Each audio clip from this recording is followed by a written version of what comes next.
Ibalik ang death penalty. Ito ang panawagan ng isang mambabatas matapos bitayin ng 2 Pinoy sa China dahil sa droga. Kung sa ibang bansa ay mahigpit ang batas kaugnay sa droga, dapat lang higpitan din umano ang parusa nito sa Pilipinas. Ang detalye sa report ni Joshua Garcia.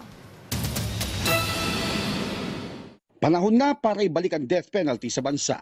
Ito ang mariing pahayag ng Chair of the House Dangerous Drugs Panel, Congressman Robert Ace Barbers, kasunod ng 2 Pilipino na binitay ng China kamakailan dahil sa kasong pagpupuslit ng shabu noong taong 2013. Dahil ang pag-ismagel, pagdala ng basura o sinasabing droga mula sa ibang bansa papunta dito sa atin ay hindi na po gramo-gramo o kilo-kilo, tone-tonelada na po.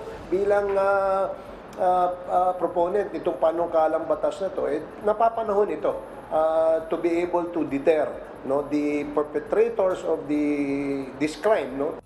Giit ni Barbers, dito sa Pilipinas pinipili ng mga Chino gumawa at ikalat ang droga dahil alam nila at takot silang mabitay sa sarili nilang bansa. Habang nakakatanggap pa nga ang ilang Chinese nationals ng VIP treatment sa kabila ng pagkakahuli sa parehong pagkakasala dito sa ating bansa.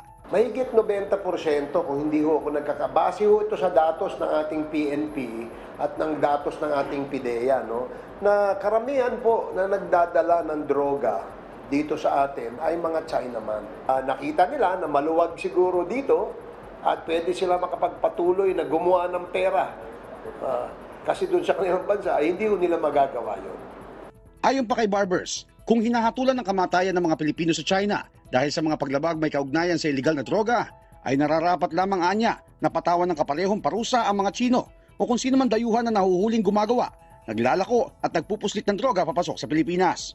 Patawan ng parehas na parusa ang mga foreigner na nagdadala ng droga dito sa atin. Yun ang pinag-aaralan namin dahil inaamendahan natin ngayon yung Comprehensive Dangerous Drugs Act. So isa yon sa mga agenda doon sa aming amendment na tinitingnan, pinag-aaralan. Samantala, patuloy na hinihimok ng mambabatas ng 2 kapulungan ng Kongreso na seryosong tignan at ikonsidera ang muling pagpapatupad ng parusang kamatayan, lalo sa mga karumal-dumal na krimen na may kaugnayan sa ipinagbabawal na gamot.